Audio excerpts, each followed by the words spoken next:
What's up, y'all, and welcome to another installment of the For the Gram podcast.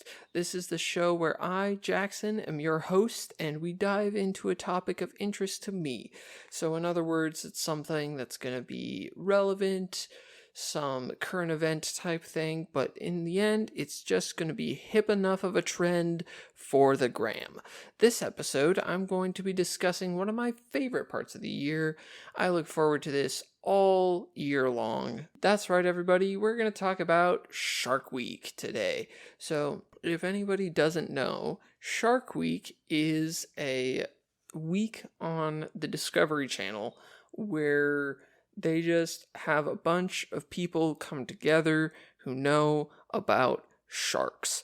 And sharks are very cool, if you didn't know. If you're afraid of sharks, sorry about that. Like, you can just watch them on TV and they look really cool and stuff like that. Not all sharks are like the great white shark in Jaws, so you don't have to be afraid of the sharks on Shark Week a lot of the time because you're not encountering them. That is a big thing, I think, when it comes to Shark Week, is you just get to watch other people do fun things with sharks that they are training to do or that they want to do, things like that. But anyway, Shark Week is the week in July where a bunch of fancy marine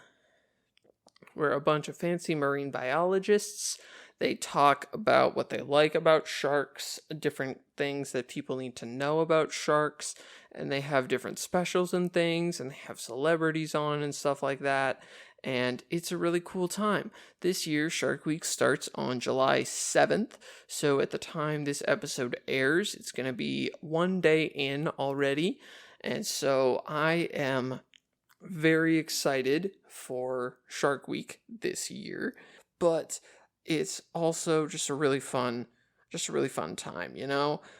Shark Week, I've been watching Shark Week since probably 2015 or something like that. It's been a couple years.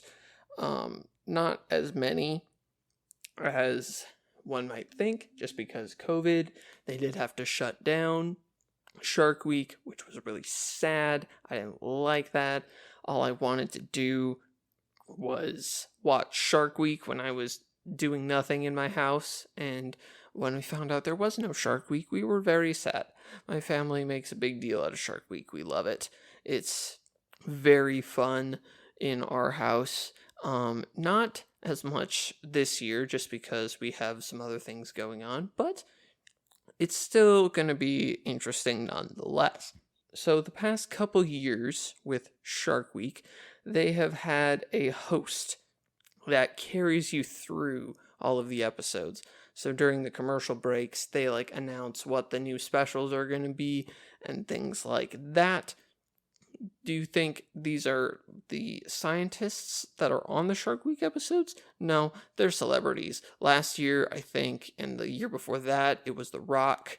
I know Jason Momoa did it one year because he's Aquaman, and that's kind of fitting, having Aquaman be on Shark Week.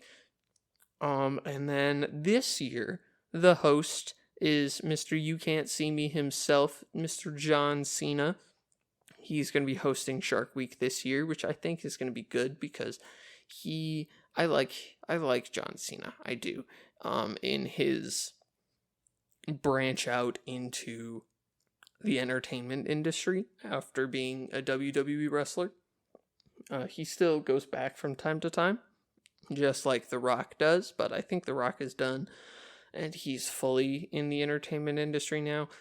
John Cena, I think he's really funny. I do. He's just got this Channing Tatum man-child humor to him, and I kind of like that a lot. Just because he's fun to watch. He's got a cool tonal shift to his voice, so he can talk real low and he can talk really intimidating, but he can also talk really high and be super excited all the time.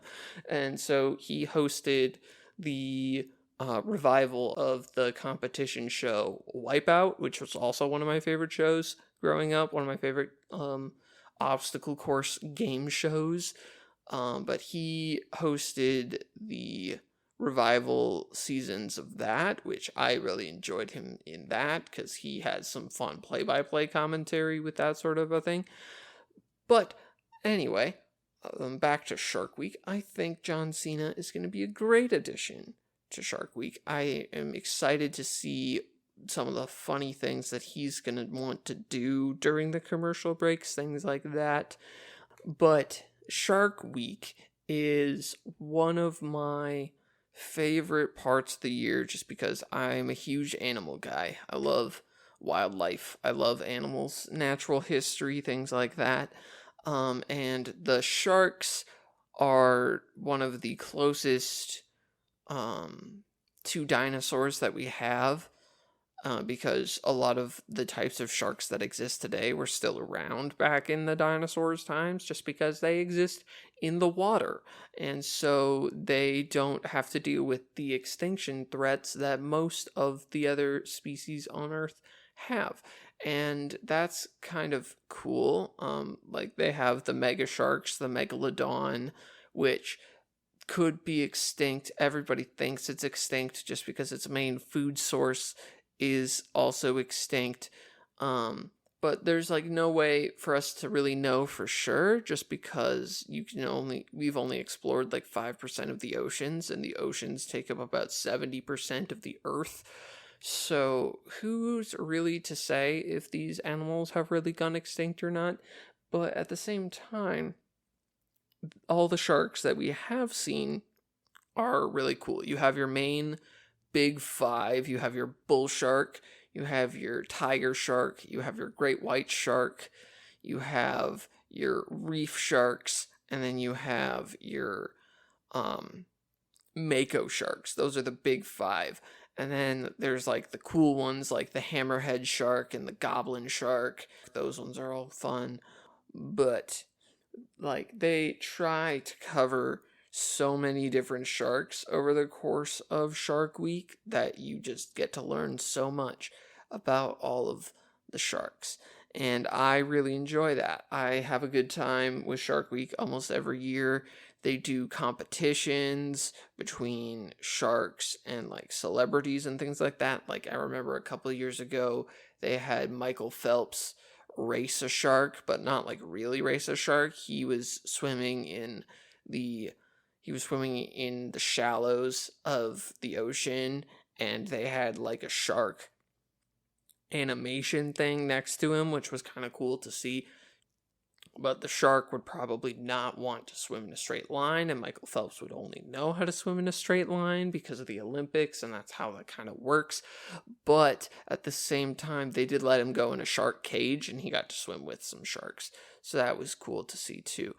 Another thing about Shark Week is you kind of start to develop a favorite shark or two, a favorite species of sharks.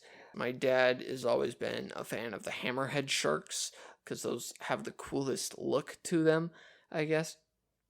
But we do kind of branch out from the top three: your bull sharks, your tiger sharks, and your great white sharks. Like, for instance, my favorite shark is the Mako shark. I love this shark. It's one of the fastest ocean creatures in the world.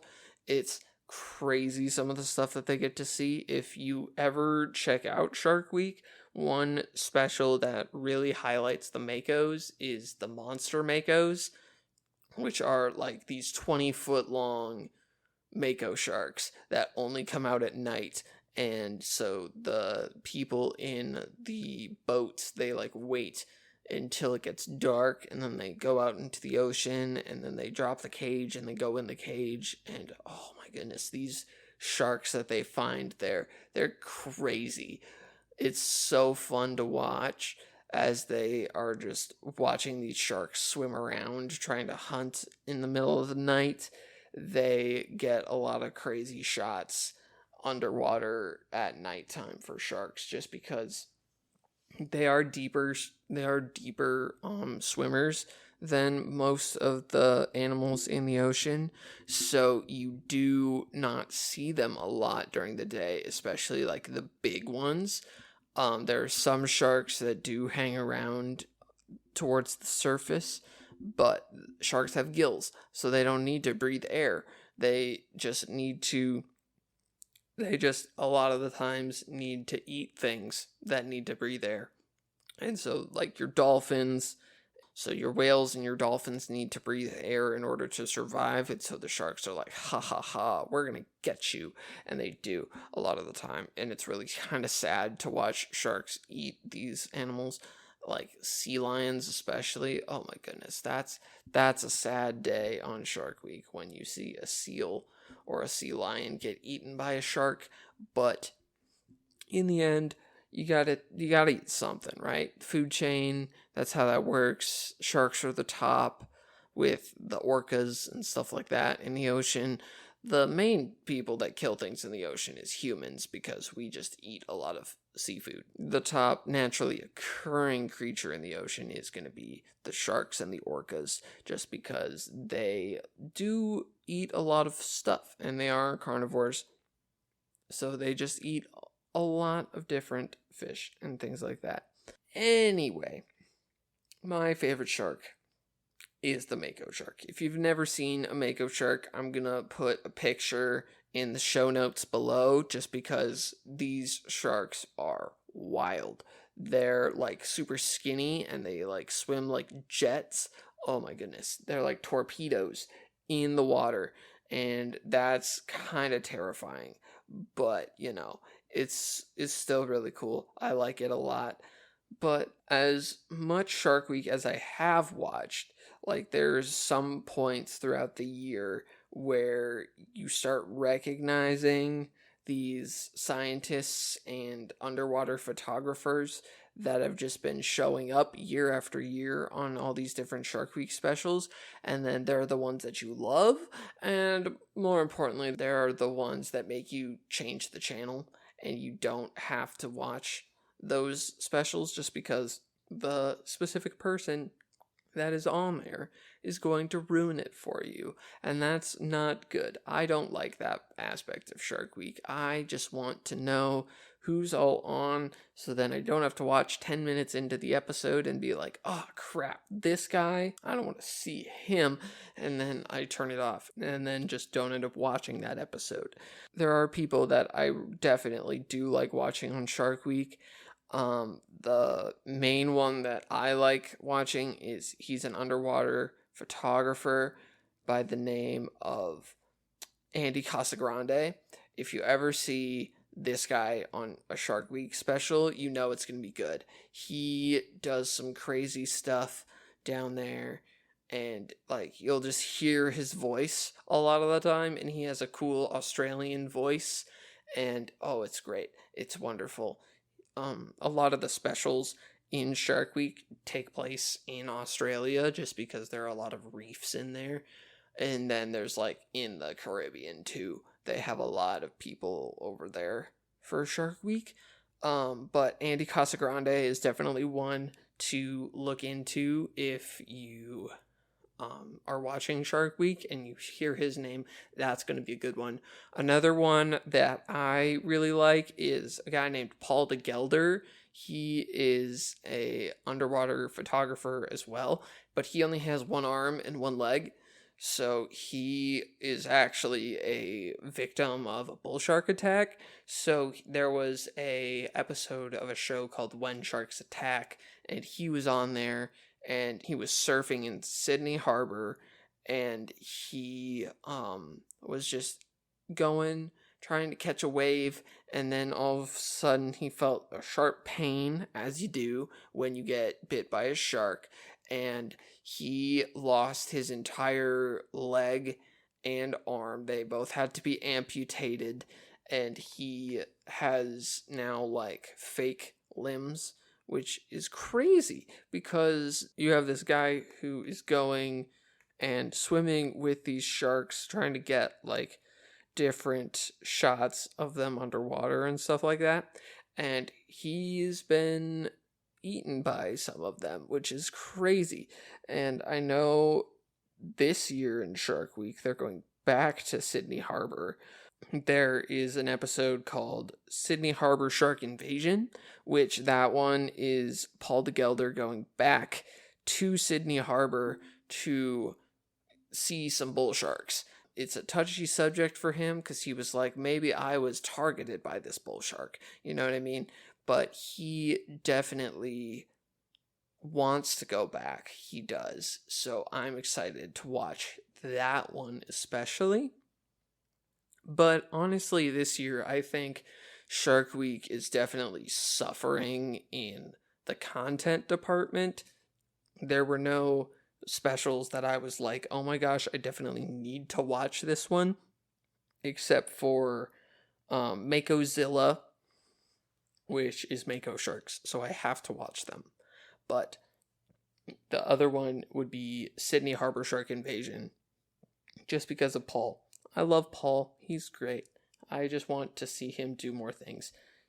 And then, of course, there's a very familiar special on Shark Week called The Great White Serial Killer, which is about a series of great white shark attacks off the coast of California. And they think that these all could theoretically be linked to one shark that has been spotted at the sites of all the different attacks. And so there's another installment of that series this year too, which is always interesting. I really like the CSI forensic style stuff, but this time it's with a shark, and they're like, this shark is like actually like targeting humans, because like you learn from watching Shark Week that sharks don't like to attack people. They either see them as like something they could try and eat, or they could see them as a threat. And so that's the only time that sharks actually attack people.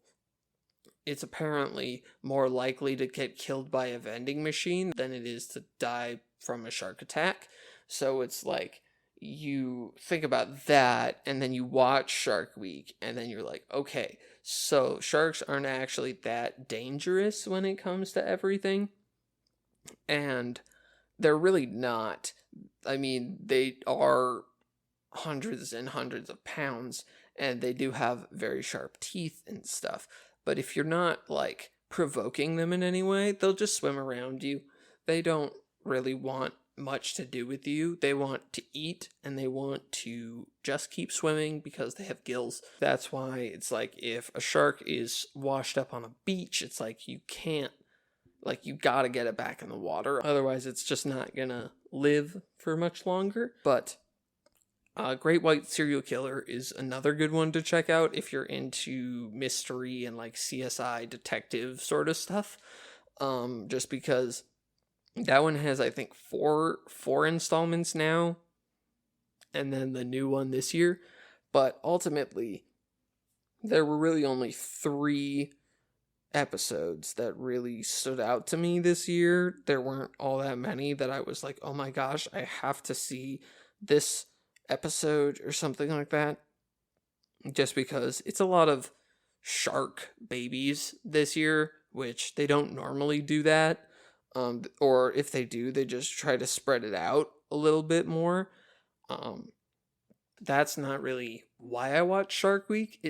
I like that aspect of it, that it's like they're showing never before seen wildlife moments with like birth of baby sharks and things like that. But I'm not in favor of watching that over and over and over again for all these different shark episodes, and I'm just like, okay, we gotta give it a break here. But a lot of the time there is some hidden gems in there too that's like, oh, that was interesting, I never would have thought of that. So there are some nights that I will tune into just because I want to see some of them. I might just end up watching all of it. We'll see what happens, though. One of my favorite Shark Week specials, too, is Air Jaws, where they have great whites breach, and they see how high the great whites can breach out of the water. Breaching is, if you're familiar with whales, that's when the whale like jumps out of the water and then does like a belly flop type thing. back into the water, that's a breach.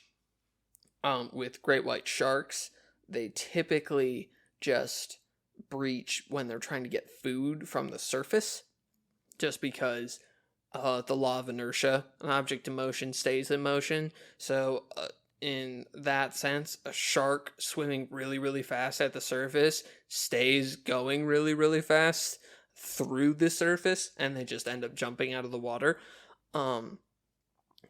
In Shark Week, though, they have a competition where they find some of the largest great white sharks in the New Zealand, Australia area, and they have them jump out of the water, and they see which shark has the highest breach, and that's called Air Jaws. So if you can watch that one, I'd highly recommend that one too, just because that one is adding an element of competition into the natural world is also super fun.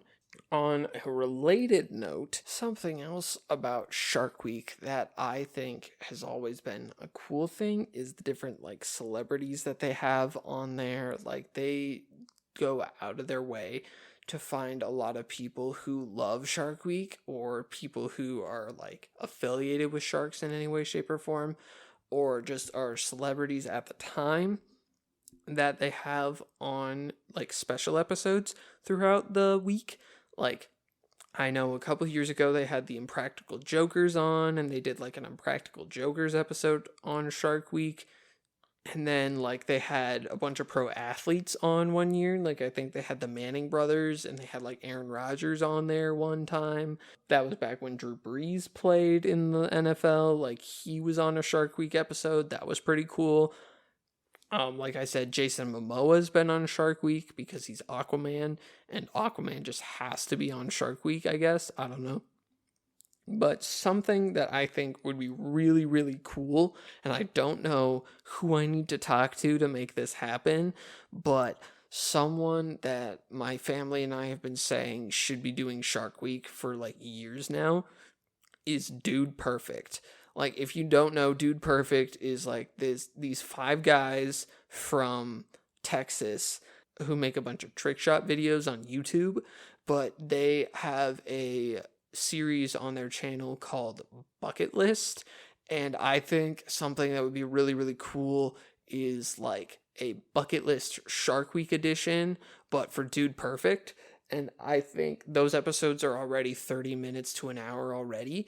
So I think that would be a perfect Shark Week special, is just Dude Perfect doing a bunch of crazy stuff on a Shark Week special, like with sharks and things like that.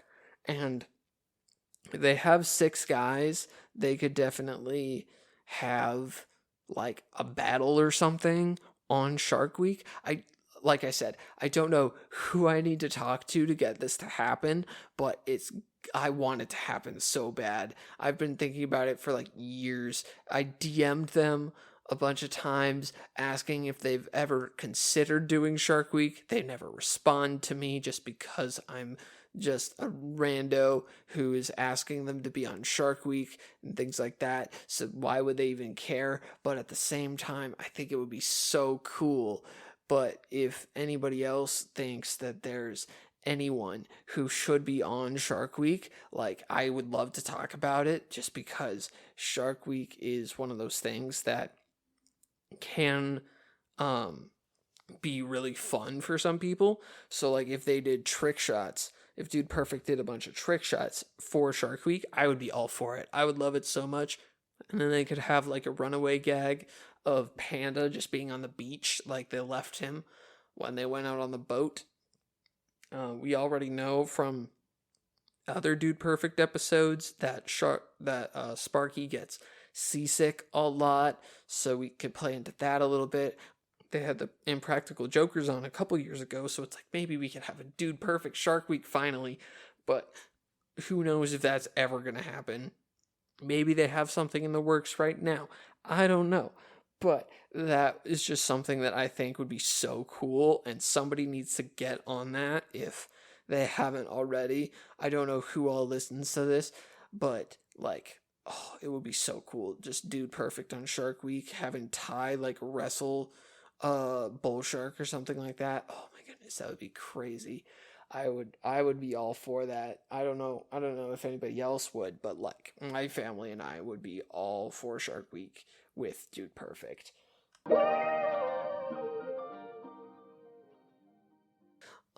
So Discovery Channel has Shark Week, but National Geographic has their own version of Shark Week called Shark Fest, which is naturally a little bit worse in quality just because they're trying to rip off Shark Week. And Shark Fest naturally again happens the week before. So the first week in July is Shark Fest, and then this year, the second week in July is Shark Week. The reason it's the second week of July is because the Olympics are towards the end of July. Normally, Shark Week is the last week in July. But National Geographic has Shark Fest, and Shark Fest is like wannabe Shark Week. Like, if you watch some Shark Fest episodes, you're like, oh my goodness, this could have been a forgotten pitch from a Shark Week special.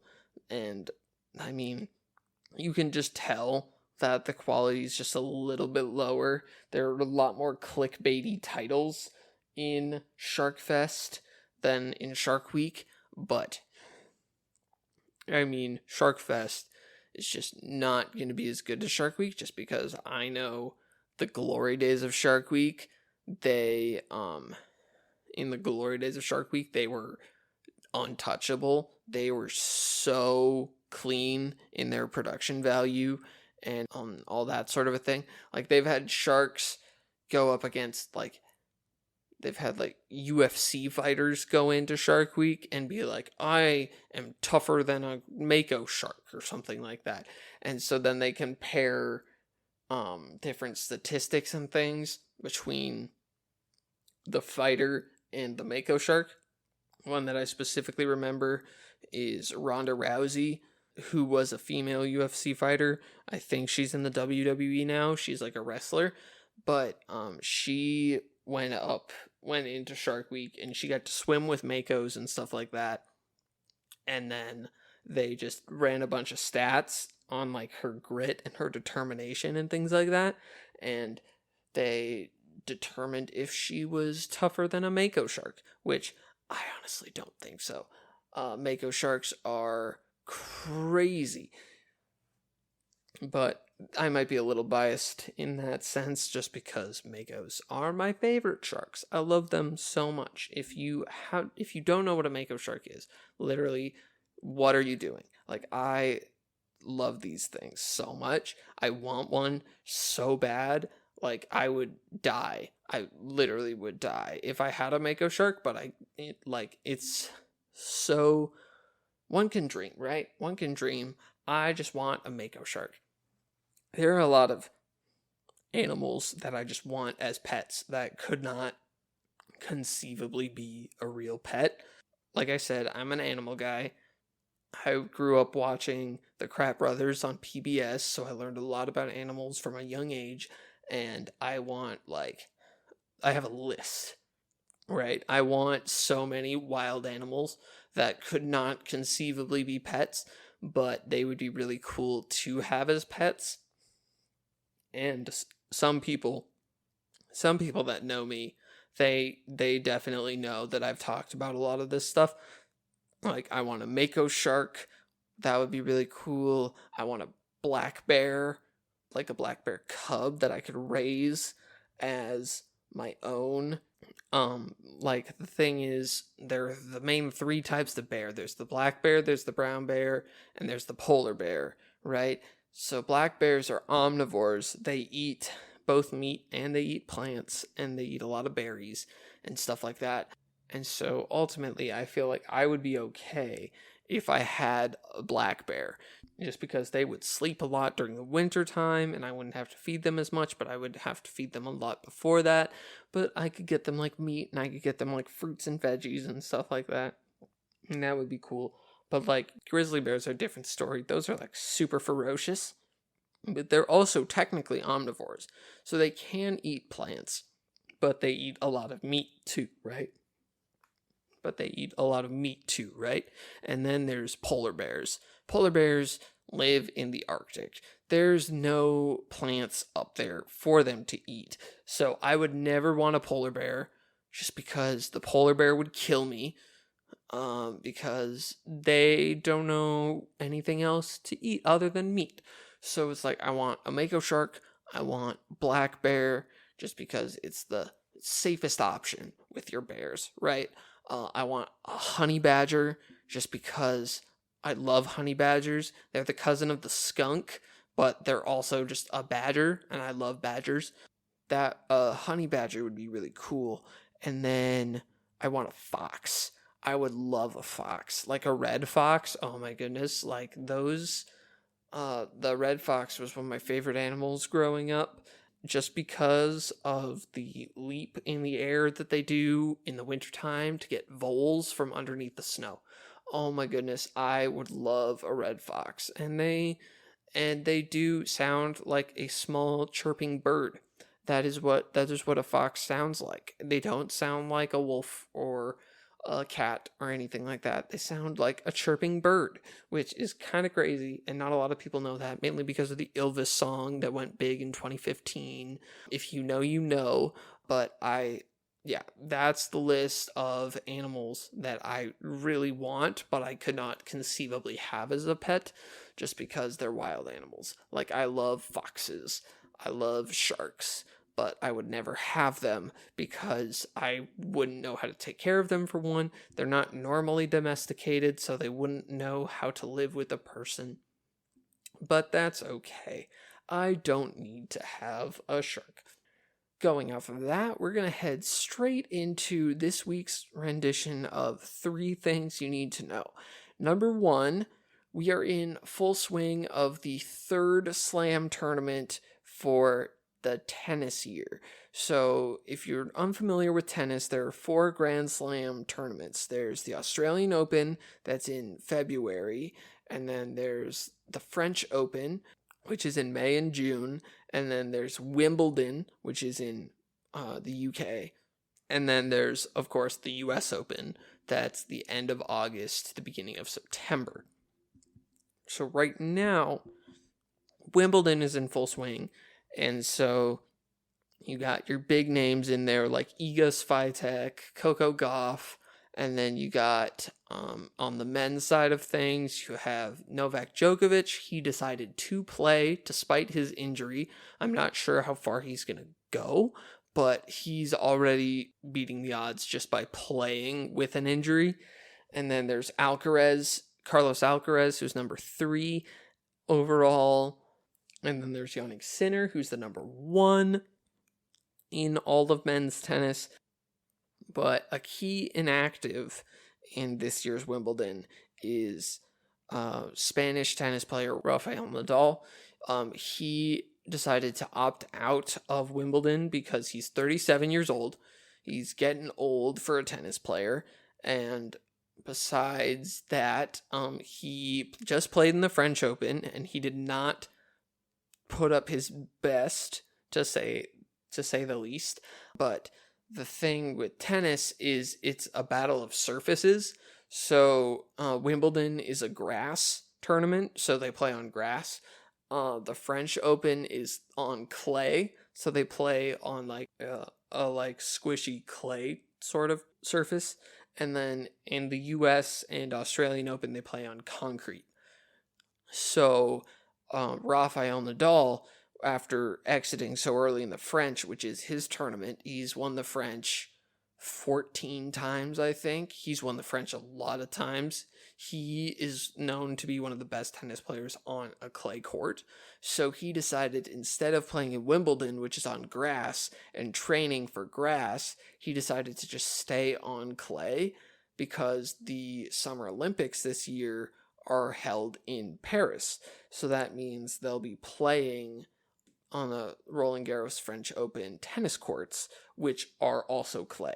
So they will be, instead of transitioning from clay to grass back to clay in like a 5-week period of time, he just decided to stick with his clay training and stay on clay. And so he will not be playing in Wimbledon this year, which is unfortunate. But at the same time, I wish him the best in the Olympics. He's going to be a doubles partner with Carlos Alcaraz. So that's going to be crazy to watch. I'm so excited. Those are two of the bigger names in tennis right now. One older generation, one up and coming generation. And I'm just excited to see how they play together in the Olympics. And number 2, we just had the first presidential debate for the 2024 election. Oh man, what good things can I say about this debate? They did answer all the questions. There was not that much arguing. There was arguing, I will admit that, but I have never been more depressed about being an American than watching the debates the last, how many years has it been? Like 12 years. I just don't have any interest in it, but I will highly recommend, if you are able to vote young, just because the vast majority of people that are voting in the polls right now are anywhere from 60 to 80 years old. And then the people in their 20s and 30s has fallen off significantly just because those are the COVID generations. So I would highly recommend, if you can vote, just because you may think voting doesn't matter. But at the same time, it kind of does. Just because if you vote for what you believe in, as opposed to letting other people choose it for you, you at least had a say in the different decisions that are going to be made in the government. It is a really big election year. We have the presidential election, we have the congressional elections. Ultimately, we have a lot of bills and laws on the state level that I think are getting voted on this year as opposed to last year, which was a midterm election. But ultimately, I think despite if you like the candidates or not, I'd highly recommend voting as young as possible, just so then you get in there and do the thing. The last time I voted in a primary was earlier this year, and the only other people in there were 60-year-old, 70-year-old people who were not even able to use the iPad to sign in. So that was a huge eye-opener for me, just because you may not think your voice is heard as much as it is, but it definitely helps if you're voting at a younger demographic, because then the candidates will start having ideals that more identify with our generations and things like that. That's gonna be, and so yeah, that's all the political stuff that I am going to talk about. Never again. And then number 3, I just learned that Theodore Roosevelt's lost watch turned up. That was cool. So if you don't know, Teddy Roosevelt gave his watch to a museum to be preserved. It was a gift from his sister and brother-in-law before he went off to war, and so he really wanted to preserve it after he had passed away, right? And so this was passed from the original museum that it was put into to the Teddy Roosevelt Museum, and then when it was in another museum after that, it was stolen. And that was in July of 1987, I want to say. It was before I was born, but 36 years later, that's this year, somebody found it in an auction. And they were like, hey guys, this might be actual property of one of our presidents. Do you want it? And they were like, yeah, we want it. So the FBI got involved, and they all went down to this auction in Florida, and they identified it as Teddy Roosevelt's actual watch that had gone missing 36 years ago. And they were like, okay, So now we're going to put this where it belongs. So now it's actually being shipped back to Teddy Roosevelt's house, where it'll be on display for you to see it. So a watch has gone missing for 36 years. That's kind of crazy. Like, at what point do you give up looking for that? Like, you just all of a sudden show up to work at this museum, and all of a sudden Teddy Roosevelt's watch just gone. It's not there anymore. Like, do you send out like a search party? Like, how are you able to find that? If the police give up after a missing purse, like, what are you going to do about a president's watch? And the president has not been alive for 150 years, and we just don't know where it went.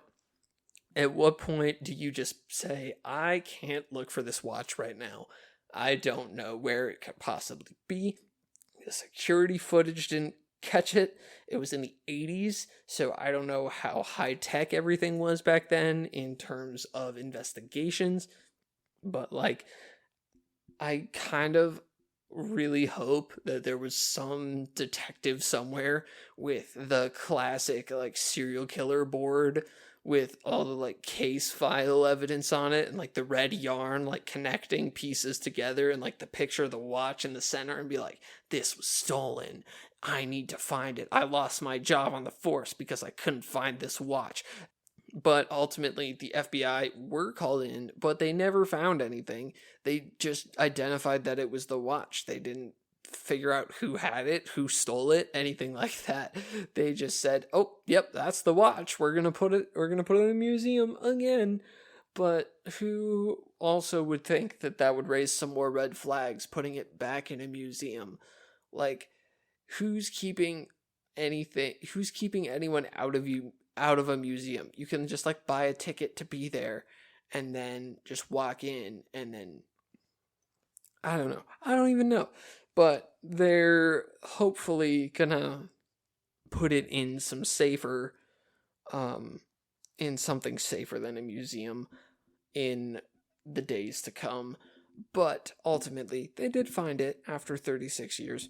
That's going to do it for 3 things you need to know. And then ultimately, I just want to say about Shark Week that it is July 7th through July 11th, I believe, this year. Something that I want to say about Shark Week is that it is on Discovery Channel this year from July 7th until July 13th. So if you do want to check it out, I'd highly recommend it. It's not that great this year, so if you want to watch it, maybe start watching it before 7 p.m., just because there's not going to be much good after 7 p.m. But if there's something that interests you, that's cool. You'll have to let me know, because who knows what I'm all going to watch this year. But anyway, thank you all for listening to this installment of the For the Gram podcast. If you liked the show or have any feedback whatsoever on the show, you can either DM my Instagram at forthegrahampod, all lowercases, no spaces, and you could also send me an email at forthegrahampod@gmail.com. And I do honestly read all of your feedback, positive or negative. It is really helpful for me when I'm creating this show. So I do really appreciate it if you decide to leave any feedback. But if not, that's cool too. I just like putting on this show for you guys. So that's going to do it for me in this episode. I hope you all enjoyed me talking about Shark Week for a little bit. And if you have anything that you want me to talk about in future episodes, you can let me know that too. But with that all being said, I'm going to see everybody in the next episode. Thanks for listening.